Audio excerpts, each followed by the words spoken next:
Broadway was having its moment. Attendance had reached an all-time high, a total of 14.8 million people. Every theater was booked, with backup shows waiting to come in as soon as a venue became available. Lin-Manuel Miranda is an international superstar, not because of film or TV, but because of a Broadway show. There was no denying it. Theater had become a force. And then, literally overnight, it all stopped. Broadway went dark, and theaters across the country closed. In an instant, live theater went from this to this.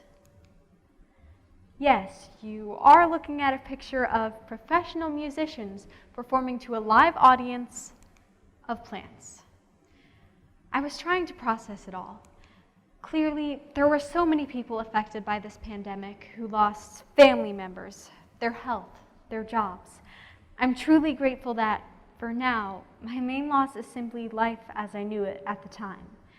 See, for me, theater is much more than just a form of entertainment.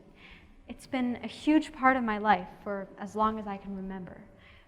Notable past performances include my portrayal of a cupcake in my preschool's production of The Very Hungry Caterpillar. And my castmates ranged from my little brother to my babysitter to literally anyone I could convince to perform with me. Theater is where I've met all my closest friends. In fact, as I scrolled through my Instagram feed in March, I realized that I had made a lot of friends through theater. And theater has this unique way of making me feel truly myself. I really can't remember what my life was like before theater was in it.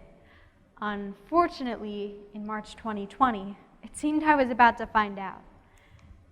It was my freshman year. We were in rehearsals for Godspell, my first high school musical, when everyone started pulling out their phones. An email had been sent out by the superintendent. School was closing as a result of the COVID-19 pandemic, and with it, our show. That was March 12th, 2020. Like most people, I had yet to understand the true impact of what was happening. That night, Broadway shut down. I was starting to get a clear picture. At first, there was nothing. Theaters went dark, riding out the storm until they could open again. Weeks became months, and it was clear there was no easy fix. The very essence of what makes theater so impactful is also what makes it nearly impossible to produce during a pandemic. The methods used to fight the pandemic, covering faces with masks, limiting in-person interaction, and staying apart, are exactly the opposite of what is typically understood to be the shared communal experience of live theater. That experience can be equally impactful whether you're a performer or a member of the audience. One experience in the audience that I will never forget was seeing the original cast of Hamilton perform on Broadway. It goes without saying that I was blown away by the show, the actors, the orchestra, even the set. But there was something else about that day, something that I wasn't expecting to have such an impact on me. It was the other audience members. You could feel the excitement before we even entered the theater. The girl in front of me had flown in from Missouri and was writing a story for Scholastic News. She interviewed me for her story. We excitedly talked about what each scene might look like on stage, and noticed complete strangers all around us also talking as if they had known each other for years. In that moment, we had formed a connection, not only with the performers, but also with the other audience members. Looking back, I realized that theater is able to remind us that we're not alone. After the performance, we waited outside the stage door and were rewarded when Anthony Ramos came out and signed my playbill. It was a truly amazing end to an incredible experience. But now, looking at these pictures through the lens of a global pandemic, I see a potential super spreader event. And I realize that these experiences may be forever changed. At the start of the pandemic, I read about the possibilities of socially distant and virtual theater, which sounded disappointing and not the same, or so I thought. Turns out, as with so many of the changes happening because of the pandemic, all I needed was to redefine my perspective. Here's a perfect example. A few months ago, an elementary school teacher created a song on TikTok called Ode to Remy. Remy, the ratatouille, the rat of all my dreams. I praise you, my ratatouille. May the world remember your name. Doesn't sound like much, right? It went viral. Is this what theater had become? But some people looked at that 15-second song clip and saw something different. TikTokers all across the world added orchestrations, choreography, and composed songs for other characters. It was eventually made into a fully fledged 45-minute musical, complete with a star-studded cast and a 20-piece orchestra. The event was filmed virtually and became known as Ratatouille the TikTok Musical. This production inspired theater professionals to go beyond their traditional methods of creativity, captivated audiences, and in the process raised $2 million for the Actors Fund, an organization that helps performing artists in need. So many people in the theater community had lost so much in terms of missed opportunities, their jobs, their health, and yet they're still fearlessly adapting to make theater a reality despite the challenges of COVID. Instead of focusing on what was no longer possible because of the pandemic, the Ratatouille musical made me realize I needed to see everything that was possible. On a personal level, I was also able to perform in theater in ways that I never imagined. I got to perform a socially distanced Beauty and the Beast ballroom dance, and it was equally fun and magical.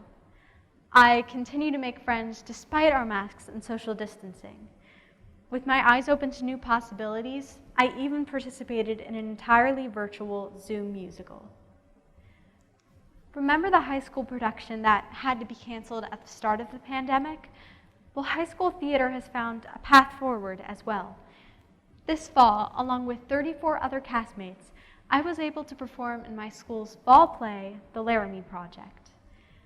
Like many things these days, the experience felt unfamiliar. The seats were empty, there were video cameras recording our every move. However, I was still able to connect with people who share not only my love of theater, but also the sadness in watching it disappear. We were now part of a new theater experience during the pandemic, despite all the obstacles. Theater was still able to remind us that we're not alone. Like most people, I wonder what the future will hold. It's hard to imagine what everyday life will look like in the coming months. Despite all the obstacles, I truly hope we can return to the live theater experiences we all remember. Until then, I realize now that I have to redefine the way I look at things. I still avidly read everything I can find on the future of theater, and recently I came across this picture again. Only this time, I saw something different. In reading about the circumstances that led up to that most unusual performance, I found out that the event was held at Barcelona's Opera House on the first day that the 3-month national lockdown was lifted in Spain. The event was conceived by a Spanish artist who was inspired by the nature he noticed for the first time during the quiet of the shutdown.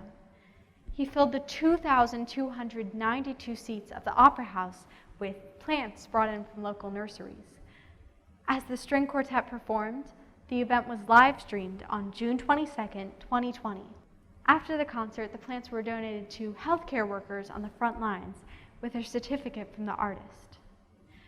As I thought about these plants as a symbol of beauty born out of tremendous struggle, I was actually reminded of a quote from Disney's Mulan. "The flower that blooms in adversity is the rarest and most beautiful of all." I think that perfectly describes theater and life during these uncertain times. Theater will continue to evolve and blossom during the pandemic. And part of what makes art so beautiful during these times is that people are beginning to appreciate it more now that it's hard to come by. We will have live theater again, but until the curtain rises, let's embrace these new moments that have been born out of adversity and enjoy life and the theater in it for all that it is and all that it will become. Thank you.